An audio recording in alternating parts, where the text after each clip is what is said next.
Boa noite, pessoal. Quem fala é o Gustavo, faço parte do canal Pingou Dividendos e hoje eu trouxe para vocês a ideia inicial era mais para trazer uma introdução e talvez um ou dois ensinamentos sobre fatos relevantes. Então a gente pensa que é um vídeo curtinho, algo mais informativo para aprender uma coisinha aqui, uma coisinha ali. Só que quando eu fui analisar esse fato relevante para trazer para vocês, me veio uma dúvida, uma pulga atrás da orelha que eu fui atrás e que me trouxe toda uma investigação que ainda não deu frutos, mas eu quero compartilhar com vocês. E talvez um ou dois de vocês consigam me dizer se eu deixei de ver alguma coisa ou se eu perdi algo que passou despercebido. Mas vamos lá. Primeiramente, o que a gente pode aprender com um fato relevante? Bom, o estudo de hoje é sobre o ALZL11. E bom, ele soltou um fato relevante no dia, deixa eu puxar a data para vocês, 17 de março de 2026, agora 10 dias atrás. Beleza. O que acontece? Nesse dia, o fundo ele celebrou um contrato de compra e venda na modalidade Build to Suit, que para quem estava no último vídeo sobre o DRXF, eu expliquei um pouquinho sobre isso, mas basicamente é quando uma empresa precisa de um imóvel e ela acha alguém para construir para ela da maneira que ela quer, do jeitinho que ela precisa, suprindo todas as necessidades. Isso faz com que o inquilino vá para o imóvel e fique muito tempo preso nele. Beleza, a gente não vai entrar tão profundamente no assunto. Papo de outro vídeo. Beleza. Aí a gente vai analisar como é que foi essa compra. Bom, primeiramente, a gente pode sempre ignorar esse comecinho, mas depois que a gente pega o segundo CNPJ geralmente, a gente inicia o assunto. A LZL11 vem por meio deste fato relevante informar a seus cotistas e ao mercado que o fundo celebrou nessa data um compromisso de venda e compra vinculante para a aquisição de um galpão logístico construído sob medida e locado na modalidade Build to Suit para Shopee, esse SHPX Logística. Shopee. Beleza, localizado em Ibiratinga, São Paulo, na macro-região de Araraquara, São Paulo. Essa transição alinha-se à estratégia contínua de investimento em imóveis de alta qualidade para geração de renda, valendo-se de contratos de locação de longo prazo, atípicos e com inquilinos de alta qualidade. Pá, até aí, show de bola. Condições do negócio. Como é que foi feita essa aquisição? O preço de aquisição do empreendimento será de 125 milhões, guarda esse número, pagos mediante compensação financeira de créditos detidos entre o LZR11 e o vendedor. Aí, eu não entendi, Gustavo. Não é em dinheiro. Como é que ele pagou isso aqui? Mas também não está dizendo que foi entre cotas. Bom, quem conhece o fundo ou acompanha sabe que recentemente, se não me engano, ele começou no finalzinho de dezembro e já finalizou. O LZR ele iniciou sua oitava emissão de cotas. Ele criou uma subscrição porque a cotação em si estava acima do valor patrimonial. Nesse caso, compensa. Até ele estava com planos de fazer uma captação de 500 milhões e até tinha soltado um fato relevante, um planejamento de que ele tinha a ideia, a vontade de comprar vários imóveis. Só que infelizmente essa captação não deu tão certo e captou somente 191 milhões. Bom, beleza. Olhando aqui, a gente entende o quê? Ele não pagou em dinheiro, ele não disse dinheiro, mas ele também não disse que pagou em cotas. Então o que a gente pode entender aqui, Gustavo? Bom, o vendedor, que é quem estava construindo esse imóvel para a Shopee, ele aparentemente ele quis entrar na subscrição. Ou seja, ele não esperou a subscrição finalizar para receber as cotas. O LZR e ele entraram em um acordo e ele entrou na subscrição direto com o imóvel. Em vez de dar dinheiro, ele já botou o imóvel dentro da subscrição e recebeu as cotas dele. Perfeito. Aqui, no âmbito da oferta pública de distribuição da oitava emissão de cotas do fundo.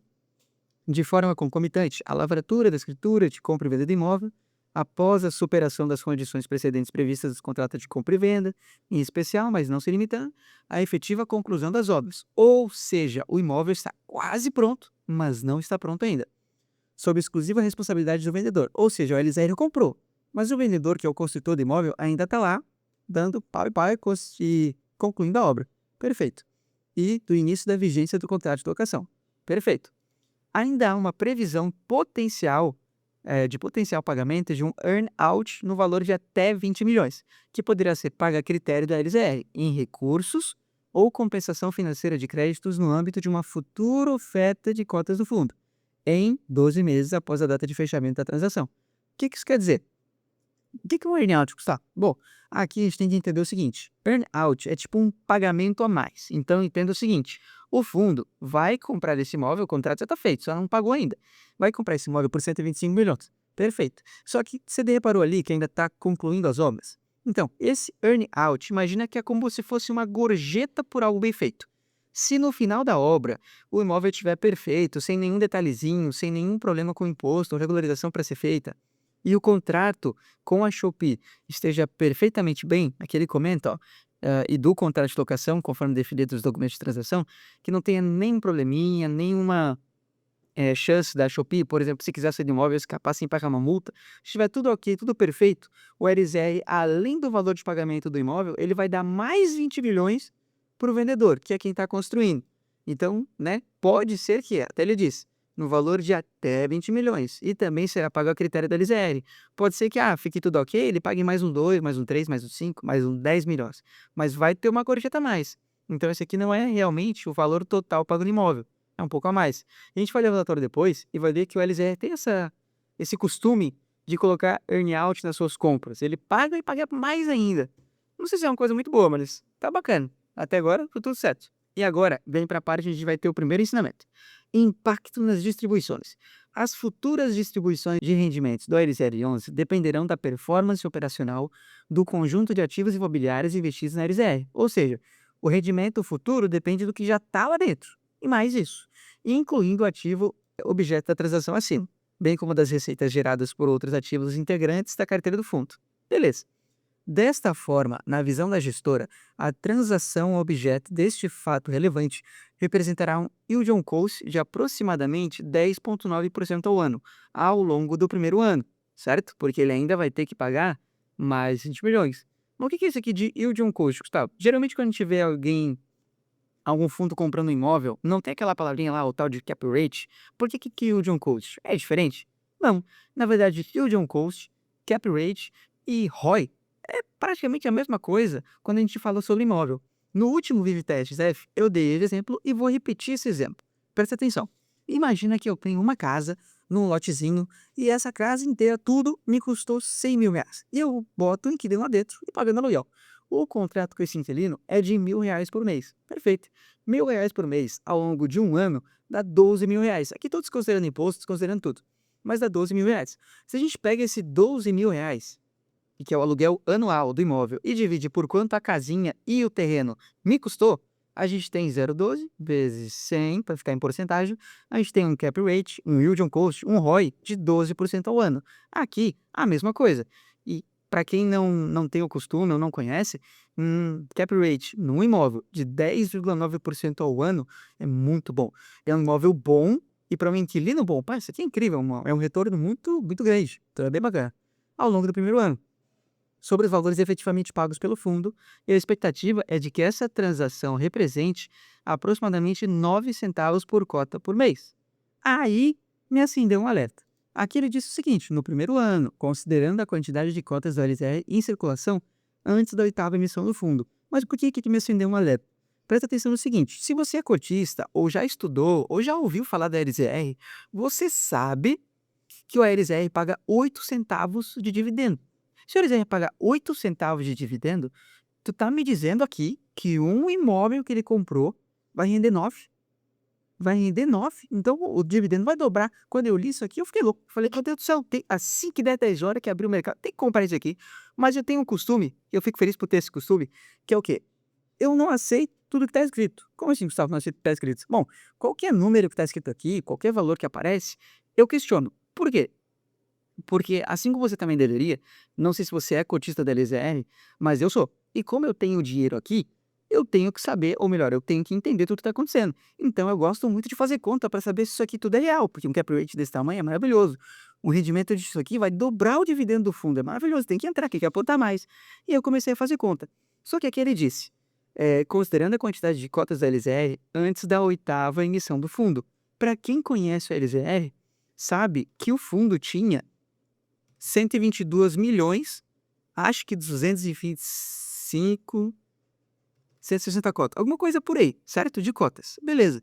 Se a gente pega isso e multiplica, desconsiderando a oitava emissão, são só as cotas que tinha antes, por 0,09, isso aqui dá 11 milhões por mês. Isso aqui não bate, essa conta tá totalmente errada.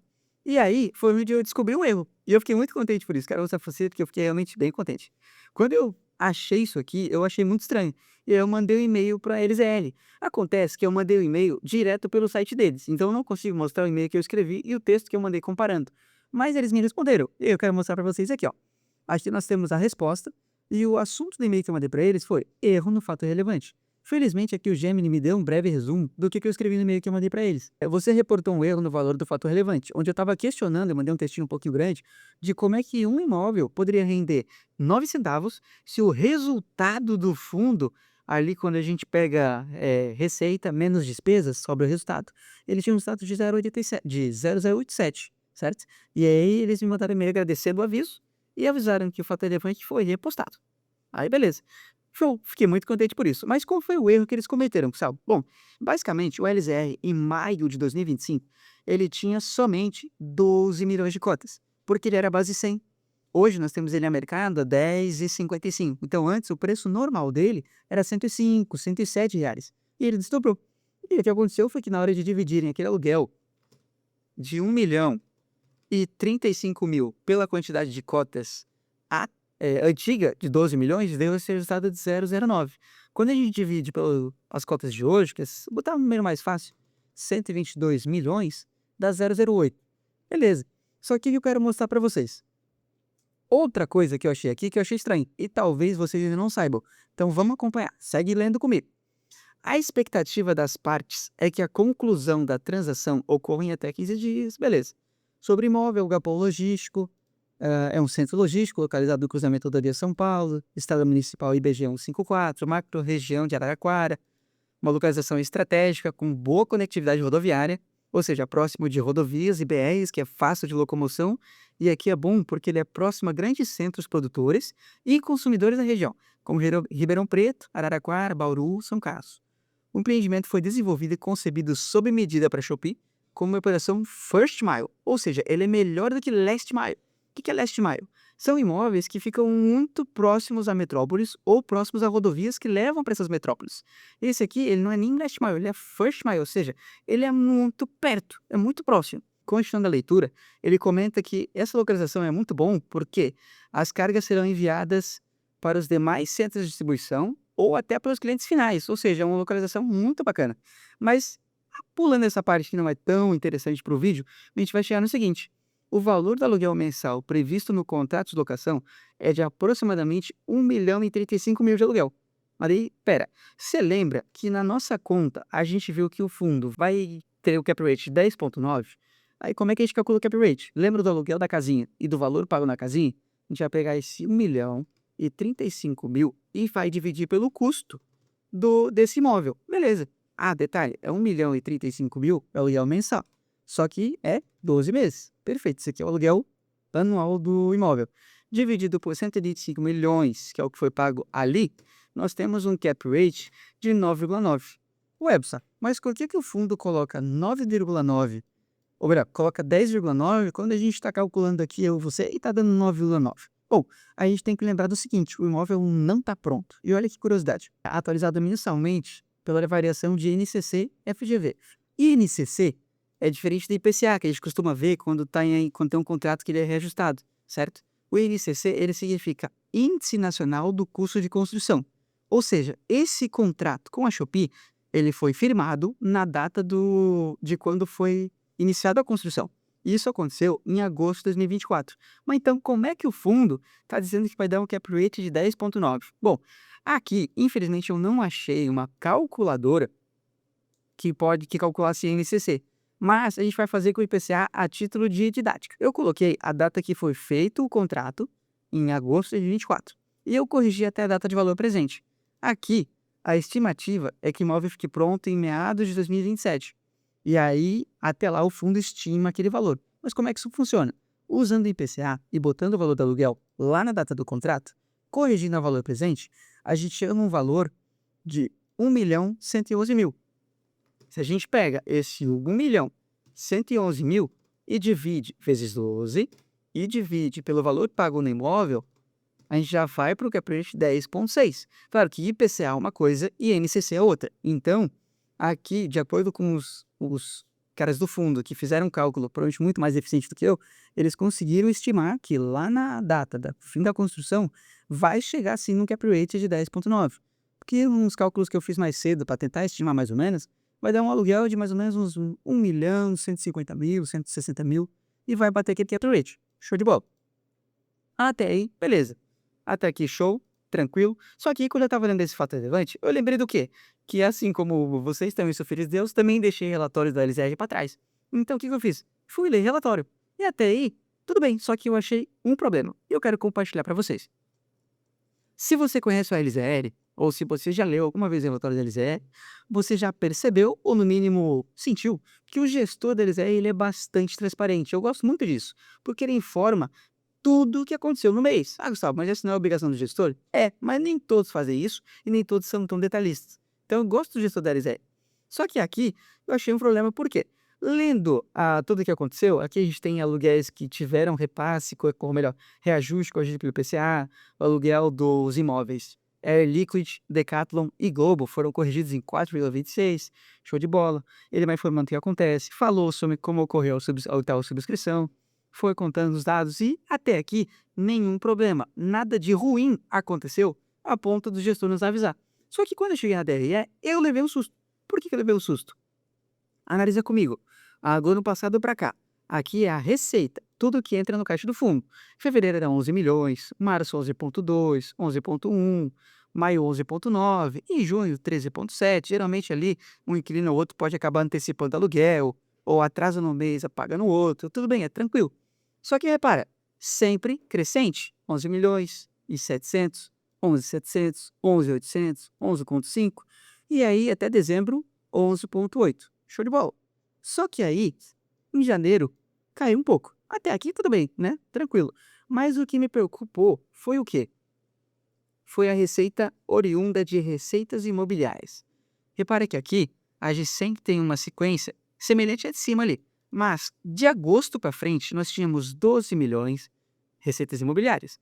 12 milhões, aqui 12 milhões, aqui 12, aqui 12, aqui 10,7. Ué, por que que de dezembro para janeiro a receita imobiliária caiu em 1,4 milhão e não tem nenhuma informação aqui em cima justificando isso? Nada nos avisa, nada nos diz, não tem porquê. E aí é onde começou a minha investigação. Repara no seguinte, a gente vai olhar sobre isso depois. Mas aqui, ó, receitas imobiliárias tem um doisinho. E quando tem esse número pequeno aqui em cima, é porque tem alguma coisa na legenda que a gente tem que saber. Descendo até a legenda, a gente vai ver aqui, ó, observação 2, que bate com o doisinho lá em cima. A receita imobiliária, ela corresponde a quê? Aluguéis recebidos, rendimentos de FIIs e CRIs investidos. Show de bola. Ué, fundo de tijolo pode ter CRI? Pode ter CRI. O que acontece? Você lembra que alguns fundos têm caixa e o LZE tem bastante caixa. Se a gente ler aqui em cima, repara, caixa e valores imobiliários. Isso aqui é um fundo que é do ALZR. Isso aqui eu pesquisei também é um fundo que é do ALZR. Ele tem 7,4 milhões aqui, mais um milhãozinho guardado aqui, mas ao total ele tem em caixa 188 milhões. E até aí ele não vai deixar tudo num local só, não vai deixar tudo no Tesouro Direto rendendo ou em algum ETF de renda fixa. Ele pode botar em CRIs, a fim de tentar cuidar com questão de segurança, mas a fim de tentar aumentar a rentabilidade para o cotista, porque o caixa rende esse juro junto à receita. Beleza. Só que achei muito estranho porque o gestor não falou nada. E aí qual foi a parte boa? A parte boa foi que eu deixei 2 meses para trás sem ler os relatórios. Aí o que eu fiz? Como eu não achei nada em dezembro, fui procurar fato relevante. Não achei fato relevante. Então fui para o próximo relatório gerencial. Aqui a gente está no relatório de fevereiro. Beleza. Aqui já é primeiro baque, logo no começo. Comentário mensal. Em fevereiro ele avisa que não tiveram reajuste de aluguéis, tá aí tranquilo. Só que ele fala o quê? Durante o mês de fevereiro, em regime caixa, o fundo não recebeu os aluguéis referentes aos ativos CDD Ana Rosa e Morumbi. Ou seja, 2 imóveis não pagaram aluguel. Aqui ele fala regime caixa, por quê? Porque no vídeo que eu falei sobre o FHI, eu expliquei a diferença de regime caixa e regime competência. Mas basicamente, regime caixa é o que realmente tinha no caixa do fundo em fevereiro. Pode ser que esses 2 imóveis pagaram aluguel em março. Só que ele não tem como distribuir dividendo de março com esse aluguel que veio atrasado. Porque o dividendo de março, ele só fala ou só vem sobre o que estava no fundo em fevereiro. Mas até aí, ok. Só que aqui a gente repara o seguinte. Esses 2 imóveis representam 3,3% da receita do fundo. Aí eu pensei, pá, já temos uma receita que caiu e não sabemos por quê. E aí vai ter menos 3,3%. Continuando lendo, eu não achei nenhuma justificativa sobre o que aconteceu no mês passado. Achei muito estranho, fiquei descontente com isso. Mas chegando na DRE, eu achei o seguinte: repara, a receita voltou a subir. Ué, então teve uma queda sem justificativa e em fevereiro, mesmo com 2 inquilinos não pagando o aluguel, ainda foi maior do que o mês passado. Como assim? Como é que se explica? Aí eu peguei e fiz a seguinte conta, para a gente chegar na receita que deveria ser a recorrente, certo? Se 11.553.000 são 96,7% da receita, que 96,7, Gustavo? Porque aqueles 2 inquilinos que não pagaram representam 3,3. Então a gente tem 96,7. Aí eu fiz o quê? Fiz a regrinha de 3. O que que eu fiz? Eu peguei 11.553 milhões vezes 100% e divido isso pelos 96,7. A gente chega numa receita recorrente, o que deveria ser a receita recorrente do fundo, se tratando de imobiliárias, sem falar de juros por aquisição de imóveis, sem receita financeira do que rende o caixa. Beleza. Mas aqui, a gente deveria ter uma receita recorrente de 11,9. Então, o que que aconteceu em janeiro? O que que houve com esse rendimento? Por que que não tem justificativa? E aí, segue para investigação. Presta atenção no seguinte: se isso aqui era para ser o normal, a gente não sabe por que que houve aquilo ali. Voltando para cá, a gente tem a seguinte informação, lembra? A receita imobiliária, ela fala sobre aluguéis recebidos, rendimento de FIIs e CRIs investidos. Aí eu voltei lá para cima. Aí repara no quê? Aqui no de janeiro, a gente tinha um caixa, 1 milhão no Aliança Digital Reality e 7,4 milhões no TCL. Aqui, a gente vê que ele tirou dinheiro daqui. De 1 milhão, foi para 394. De 7.400.000 foi para 6 milhões e pouquinho. Tudo bem, mas esse valor tirado de fundos imobiliários não ia derrubar a receita em 1,4 milhões. Então falta a gente olhar o quê? Falta a gente olhar os CRIs. E como é que a gente olha os CRIs? Bom, aqui pela Ward, isso aqui facilita demais, eu vim para um informe mensal estruturado, algo que eu acho que você dificilmente olha. Mas eu abri os dois. Eu abri o de competência de janeiro, porque lá a gente teve a queda na receita. Eu abri o de competência de fevereiro. E a diferença que eu achei dos dois foi o quê? Aqui a gente tem o seguinte: nos ativos, que é tudo que o fundo tem que pode estar gerando grana para ele, a gente tem o seguinte: lembra que a gente tem FI, CRI e receita? Beleza. Aí eu olhei o seguinte, olhando para os CRIs, a gente tinha em janeiro 50.400.000. Ou seja, o fundo deixou 50 milhões do caixa dele rendendo em algum CRI que dava uma receita para ele. Só que em fevereiro, aqueles 50 milhões viraram 4. Bom, aí tudo aqui que eu tô falando vem com base na investigação e fatos da minha cabeça. A gestão não confirmou nada ainda. É tudo especulação. Mas o que que eu penso? Bom, 46 milhões a menos dos CRIs são 46 milhões a menos rendendo juros. E, bom, 1,4 milhão poderia muito bem ser juro desses 46 milhões. Perfeito, até aqui faz sentido, só que a gente não tem essa informação. Nós não temos nada. E aí eu te pergunto, um fundo que tem um caixa, até me perdi aqui, que tem um caixa, ou tinha em janeiro, de 188 milhões, para que que ele precisa vender CRI? Para que que ele precisa de grana? Aí eu tive que abrir o relatório de dezembro para investigar mais um pouquinho. E lá eu achei esse fato relevante. Analisa comigo. O Aires Ed 11 fez mais uma compra. O que que ele comprou? Ele comprou esse imóvel que está alocado para Fleury. Beleza, olha que imóvel bonito. Bonito, hein? Bonitaço. Fleury, para quem não conhece, é uma empresa gigante e líder de mercado em questão de diagnóstico laboratorial. Ou seja, eles fazem exames, coletam sangue, resultado de hemoglobina, resultado de B12, vitamina D, então, show de bola. Só que aqui a gente tem o seguinte: como é que foi comprado? Mais um bicho de suíte. Ou seja, seguindo o que o fundo tem que fazer, comprando imóveis feitos para aquele inquilino, para que ele fique lá por anos e dificilmente queira sair depois que o contrato vence. Beleza. Só que a gente tem que olhar para o quê? Para a parte de como é que foi essa compra, né? Por que que ele precisou vender CRI? Certo? Aí a gente vai olhar o seguinte: esse imóvel ele teve um valor de compra de 29,5 milhões. Ele já pagou 7,9 lá no ato, certo? 7,9 lá no ato, e ficou de pagar 21,6 milhões no final de um acordo que eles fizeram, porque tem algumas condições precedentes previstas no contrato de compra e venda. Talvez alguma coisinha legal nos contratos, talvez alguma licença que falta no imóvel, e aí como o fundo não quer se incomodar, ele deu esse prazo a mais para pagar. E lembra que o fundo tem aquela mania de dar uma grana a mais? Não sei se eu gosto disso. Pô, ele já pagou 29 milhões. Supondo que o imóvel vale isso. O que que vai dar mais 7? Não sei. Mas aqui foi um acordo que o fundo fez, que poderá ser pago em até 12 meses após a data de fechamento da transação. E aí a gente vai vir aqui e ver quando foi essa transação, 30 de dezembro. Então a gente pega ali janeiro inteiro, fevereiro inteiro. Ou seja, até o final agora de março, que está bem próximo, talvez o fundo tenha que desembolsar aqueles 21,5 milhões. Beleza. Mas por que será que teve que vender os CRIs? Ele tinha 198 milhões, e se a gente vem no informe mensal estruturado, em fundo de renda fixa, ele já tinha praticamente toda essa grana fora os títulos públicos. Para que vender CRI? Porque deu uma queda grande na receita. E aí vem a minha seguinte hipótese. E eu quero mostrar uma coisa para vocês, caso não conheçam sobre a LZR. Vamos para mais um pouco de leitura. O LZR ele deixa uma informação bem legal. Aqui, ele deixa claro lá em cima qual é o cálculo dele sobre o guidance. Ou seja, o que é o guidance? É a meta do rendimento do fundo. E ele deixa claro que o rendimento é referente a resultados recorrentes. Ou seja, ele não considera, aqui ó, não consideramos resultados advindos de venda de ativos. Ou seja, o que é não recorrente não está nessa conta. Depois eu quero falar com vocês sobre isso.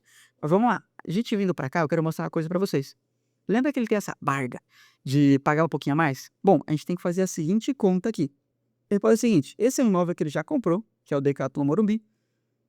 Ele comprou lá em 2020, mas ele já pagou 44,85 milhões e tem a obrigação de pagamento de mais uma parcela. O prazo aqui já passou. Até olhei o fato relevante para ver, parece que tem algumas coisas que a prefeitura não aprovou ainda e por isso ele ainda não pagou.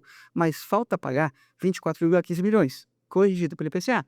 Ou seja, esse é o valor que ele devia em 2020. Hoje, corrigido por IPCA, já é um valor maior. Até a gente pode aproveitar que a calculadora está aberta e fazer a conta aqui. É 24,15 milhões. Vamos fazer uma nova pesquisa. Deixa eu ver qual é a data, só para a gente aprender aqui junto. Dezembro de 2020. Vamos lá, toda 12 de 2020. Perfeito. Isso aqui é corrigido aí IPCA. E aí a gente vai botar para fevereiro, porque ele não aceita março, né? Não fechou o IBG, não fechou o IPCA ainda. Bota fevereiro desse ano. 24 milhões e 15, 0, 0, 0, 0. 24 milhões. Faltou 0. Corrigindo a valor presente, esse valor que ele tem que pagar, ele vai precisar pagar, era 24 milhões, hoje é 33 milhões. Beleza. Então vamos abrir um calculador aqui. Ele tem 33 milhões que ele tem que deixar guardado. Tá no caixa, mas ele não pode usar, porque já tem um destino final. Beleza. Vamos continuar lendo isso aqui. Aí, adicionalmente, o LZR já pagou pelos centros de diagnóstico CDB Ana Rosa e Morumbi, valor de 45 milhões, sinal 1 mais 2 parcelas, e possui, neste momento, obrigação de pagamento de mais uma parcela no valor de 15 milhões. Mais detalhes do fato relevante de 2024. Aqui ele não fala que é para ser corrigido a IPCA, então vamos supor que não vai ser corrigido. Beleza, pega esse valor, que é uma obrigação que ele tem, e bota mais 15 milhões. Perfeito? Já tem 48 milhões daquele caixa que em janeiro era 188 comprometido. Vamos continuar nossa leitura. Em relação ao CD, que é Centro de Distribuição locado para o Mercado Livre, o LZR desembolsou 4 milhões, referente a uma liberação parcial de parcela de retenção. O que é parcela de retenção, Gustavo? Bom, imagina o seguinte, ele já comprou esse imóvel do Mercado Livre, se eu não estou enganado, eu li esse fato relevante, mas não vou abrir ele agora, senão a gente vai se estender demais, mas ele comprou através de sale to leaseback. Ou seja, o imóvel era do Mercado Livre, e o Mercado Livre precisava de grana, talvez um caixa para giro, e ele vendeu para a LZR e alugou para a LZR. Beleza. Só que quando a LZR pagou por este imóvel, ele segurou uma parcela de retenção. Por quê? Certo, tinha alguma coisinha que tinha que fazer manutenção. O LZR não queria fazer, e falou no Mercado Livre fazer. E assim que ele fizesse, ele ia pagar o que faltava. Beleza. E pode ver que ele já pagou 4 milhões. Só que ele ainda está retendo, ainda está segurando 1 milhão para algumas obrigações que não foram feitas. Show de bola. Então, se o Mercado Livre resolver esses probleminhas, ele vai lá e paga esse 1 milhão. Se não resolver, ele fica com esse 1 milhão. Mas enquanto isso, este 1 milhão está no caixa, rendendo juros para nós cotistas. Beleza. Vou botar mais 1 milhãozinho na conta. Beleza. Seguindo. Pelas duas lojas locadas para o açaí, fator relevante e tal, o LZR possui as seguintes obrigações futuras. O valor adicional fixo de até 10 milhões, que inicialmente seria pago até novembro de 2025, desde que cumpridas todas as obrigações do vendedor e da locatária. Teve seu pagamento adiado por conta de algumas obrigações ainda em aberto. Agora, em dezembro de 2025, já foi liberado desses 10 milhões, 7,4 para o vendedor, ou seja, algumas coisas ele já fez, mas não acabou tudo. Fechou, restando retido um valor de aproximadamente 2 milhões. Vou botar mais 2 milhões. Ó, tem uma grana aqui que está comprometida no caixa dele. Beleza. Agora seguindo, loja Açaí Guarujá, São Paulo. um pagamento de 18,7 milhões será pago na data de fechamento, que a gente não sabe quando vai ser, porque não tem fato relevante para olhar aqui, além de um valor fixo de até 21 milhões. Ou seja, tá mais um earn-out aqui, ó. Ou seja, ele está devendo 18,7 na compra do imóvel. Só que ele botou mais um earn-out, ou seja, mais uma gorjeta de até 21 milhões. Complicado, né? Só que não foi pago ainda esse, nem pago ainda esse. Não sabemos se está corrigido por IPCA, mas vamos botar os dois nessas obrigações. Ou seja, 90, quase 91 milhões do caixa já está comprometido, não pode gastar. Por fim, pela recente aquisição do Laboratório Diagnóstico Fleury, em Campinas, o saldo remanescente de 21 mais 21,6, tira o vírgula, 6 milhões. Então, daquele caixa, isso aqui foi uma compra em dezembro. Então, daquele caixa lá de janeiro que a gente viu, que ele tinha aqui 188 milhões, 112 milhões e 300 mil já tinha destino, já tinha dono, ele não podia mexer. Então, bota menos 188, 894, 298. Ou seja, só tinha 76 milhões disponíveis. Só que, desses 76 milhões, eu suponho, tiro da minha cabeça, que estava naqueles CRIs. Talvez ele não tenha vendido aquilo que ele tem em fundo de renda fixa por conta de imposto de renda. Talvez ele não tenha vendido aquilo que está no tesouro por conta de imposto de renda e preferiu vender os CRIs. Beleza, só que se impactou bastante na receita. E aí, foi onde ele precisou vender aqueles CRIs. Essa é minha hipótese. E aí, eu mandei até um e-mail para a gestão. Eu botei aqui, ó. Esse aqui eu mandei pelo Gmail, não pelo site deles, para poder ler para vocês. Até porque eu estou esperando eles responderem. Esse vídeo demorou um pouquinho a sair, porque eu queria uma resposta para já trazer uma conclusão dessa investigação. Mas não houve. Pode ver aqui, ó. Enviei isso aqui às 3 da tarde do dia 20 de março. Nós já estamos aqui no dia 26 e não tive resposta ainda. Bom, qual foi o e-mail que você mandou, Gustavo? Olha só. Boa tarde. Me chamo Gustavo Fernando Alves e sou cotista do fundo. Após procurar bastante, eu não encontrei nada concreto sobre a queda no rendimento no mês de janeiro em relação ao semestre anterior, onde eu mostrei para vocês que era sempre 11 milhões e caiu para 10, onde as demais receitas imobiliárias eram uma média de 12 milhões. E em janeiro teve uma queda de 1,4 milhões. Nas observações, eu vi que vocês deixam claro que a receita imobiliária engloba aluguéis, mais CRIs, mais FIIs. Indo para o seu informe mensal, eu achei o seguinte fato. Vocês tinham os ativos 46 milhões de CRIs lá em dezembro. Em janeiro, 50 milhões, que a gente viu junto. Porém, em fevereiro, só 4 milhões. Logo, me veio a possibilidade de que vocês venderam em janeiro suas posições, mas só completaram a transição no mês seguinte. Mas essa queda de 46 milhões do CRIs nos ativos foi onde deu o desfalque de 1,4 milhões de rendimentos. É o meu melhor palpite, mas aguardo as respostas. E sigo aguardando. Por quê? O que eu entendo? O informe mensal, ele é uma foto. Ele é uma foto de como é que estava o fundo lá em janeiro. Só que acontece, CRIs, assim como quem tem fundos imobiliários, a gente tem o seguinte, se você tem o fundo até a Datacom e fica com ele, dorme com ele na Datacom, quando chegar a data de pagamento, você recebe o seu dividendo. Os CRIs é mais ou menos a mesma coisa. Óbvio que não tem ali uma Datacom, mas se o fundo tinha os CRIs lá em janeiro, mas ele vendeu antes da data onde ele teria recebido os seus juros, pode até parecer que ele ainda tinha eles em janeiro, só que ele já tinha vendido. Por isso, os juros desse CRI não caíram no caixa do fundo e impactaram daquela forma a receita do fundo. Essa é a minha melhor hipótese. Só que aí, Gustavo, ele não comprou de volta. Então, como é que o aluguel, ou melhor, como é que a receita dele, lá em fevereiro, foi maior do que janeiro? Bom, aqui vem mais uma suposição, nada concreto. Mas o que eu imagino?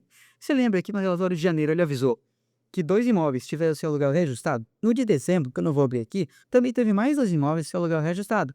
O que eu acho que aconteceu? Lembra, essa investigação não teve conclusão. Eu acredito que talvez eles tenham avisado o inquilino, foi no final do mês esse reajuste. E aí não deu tempo de reajustar, mês que vem a gente acerta. E aí, até janeiro, veio o aluguel normal. E em fevereiro veio o aluguel reajustado, talvez uma diferencinha, onde deu esse impacto bem positivo em diferença em relação a janeiro. Só que até aqui, nada é conclusivo. Eu quero, assim que a gestão me responder, amanhã não, logo agora. Depois que acabar o vídeo, eu já vou mandar esse e-mail de novo, só vou mandar pelo site deles, para ver se eles me respondem mais rápido, mais facilmente. E aí, se eles me responderem, me trouxerem uma conclusão, eu volto com outro vídeo para vocês. Nem que seja um vídeo de 5 minutos, mas eu volto. Só que outra coisa para finalizar, que me deixou com uma leve pulguinha atrás da orelha. O LZR é um fundo que eu gosto, é um fundo que eu tenho, é um fundo que eu confio. Sempre lendo os fatos, questionando tudo. Mas repara o seguinte, o fundo, ele tem o seguinte, ele tem as reservas, é um fundo que sempre faz reservas, eu gosto bastante disso, só que as reservas do fundo vêm caindo.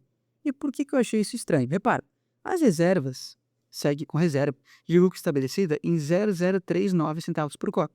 Se a gente pega o dividendo de hoje, que geralmente é 0,083, a gente tem 0,039, ou seja, quase metade do dividendo ele tem guardado para uma eventual necessidade. Perfeito, isso nos deixa tranquilo.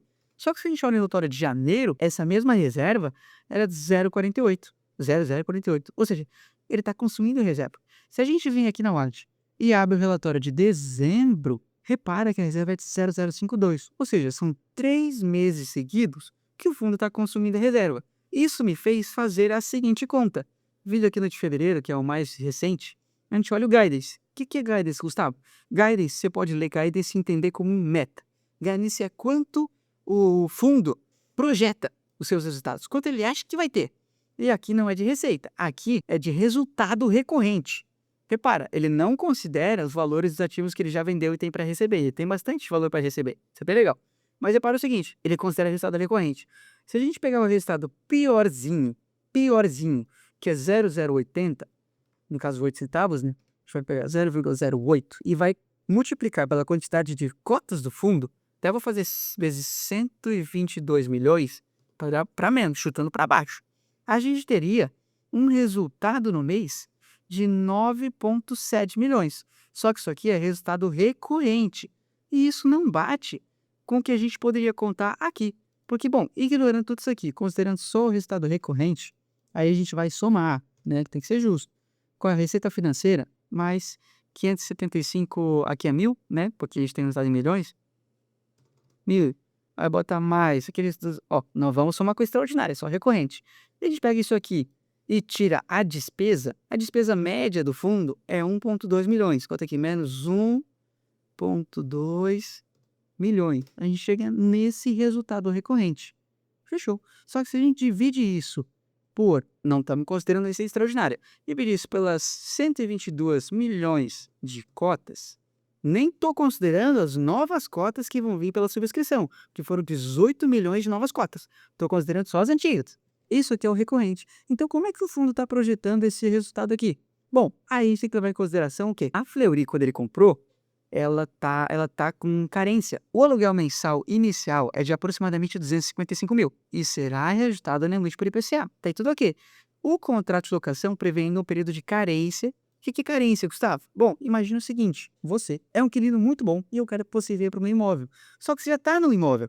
E aí, o que a gente vai fazer? Bom, eu vou tentar te convencer a vir para o meu imóvel te dando uma carência de 10 meses. Ou seja, você fulano, se você sair de onde você tá pagando aluguel e vir para o meu imóvel, que é muito bom, foi feito build to suit para você, do jeito que você quer, e se eu te der 10 meses de carência, 10 meses sem pagar aluguel, não é legal? Vai sobrar uma grana federal no teu bolso. Pô, 255 mil vezes 10 dá 2 milhões e 555 mil. Pô, é uma grana que você pode investir na empresa, pode distribuir para os seus cotistas, pode pegar para você se você for dono da empresa. Pô, vale a pena demais. Só que aqui a gente tem 10 meses sem receita por esse imóvel. E é o valor que saiu do caixa, lembra? Tá um mês, saiu dos CRIs que estava rendendo, foi para imóvel que vai demorar 10 meses para render. Só que a parte boa é que quem vendeu o fundo para o LZR fará jus a uma renda mínima garantida. Ou seja, tu não vai ficar 10 meses, a LZR, sem receber nada. Eu vou te dar um valorzinho por mês. Só que aqui a gente não sabe quanto é que é essa renda mínima garantida. Então não dá para a gente estimar o quanto isso vai impactar na receita recorrente. Aí talvez ela chegue naquele 0,08 do fundo. Mas como é que a gente pode tentar ter essa certeza? A gente vai pegar a receita que a gente calculou aqui agora e fazer menos 0,08, ou seja, o menor valor ali tributou. E a gente tem 0,006. 0,006 vezes, usando as cotas antigas, nem estou botando as novas na equação, vezes 122 milhões, que são as cotas que existem, dá um valor de 732 mil. Não bate? Não bate. Pensa, se o inquilino, que é a Fleury, vai pagar 255 mil, e como não vai ter receita por 10 meses, o vendedor vai pagar uma renda mínima garantida. Nunca que ele pagaria 732 mil. Então, eu não estou entendendo como é que o gestor está estimando essa receita aí de 8 centavos, esse resultado, depois das despesas, de 0,8. Isso me deixa bastante confuso, me deixa uma pulga atrás da orelha. Inclusive, eu vou incluir essa dúvida que eu não estava naquele e-mail, no e-mail que eu vou mandar para a gestão. Bom, esse é o vídeo de hoje, ele ficou bastante grande. Essa investigação que eu fiz me levou 2 dias, me custou 2 tardes aqui, porque, pois é, muita coisa para investigar, muita coisa para ir atrás. Mas se tiver resposta, trarei parte 2. Se não tiver resposta, eu informo no próximo vídeo que não teve resposta. Mas, quem ficou até o final, comenta aqui. Quem tá sabendo ou quem viu aqui, ou na sua própria pesquisa, alguma coisa que eu deixei de ver, alguma coisa que pode diminuir o tamanho dessa pulga atrás da minha orelha com LZNR, que ele vai ficar em quarentena aqui. Eu achei bastante estranho isso aí. Mas deixa um comentário aqui, se puder falar: "Ah, Gustavo, você errou nisso aqui, por favor me diga", eu posso regravar um vídeo explicando para os outros, para quem não viu o seu comentário, do que eu deixei de ver. Mas agradeço quem ficou até aqui, peço de coração um like, se puder comentar: "Eu fiquei até aqui", me ajuda demais, agradeço demais. E por hoje era isso, fiquem com Deus, ótima noite.